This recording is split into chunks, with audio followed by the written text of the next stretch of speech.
అందరికీ నమస్కారం అండి. సామాజిక మార్పు కోసం నేను యూట్యూబ్ ఛానల్కి స్వాగతం అండి.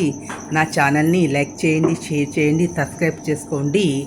ఈరోజు మనం వీడియోలో ఇలా పూల గుత్తి అందంగా తయారు చేసే విధానం అండి. జనవరి 1 రోజున మనం అందరం పూల గుత్తులు ఇస్తూ ఉంటాం కదా.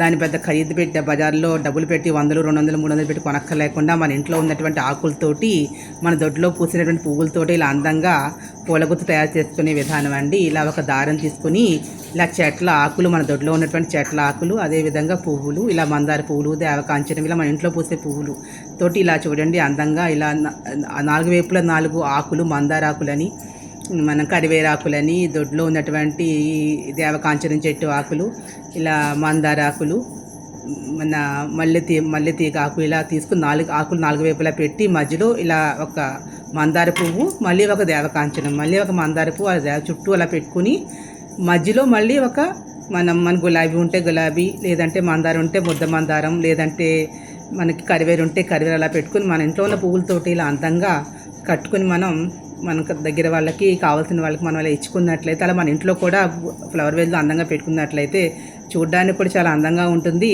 ఏమాత్రం ఖర్చు లేకుండా మన ఇంట్లోనే తయారు చేసుకోవచ్చండి.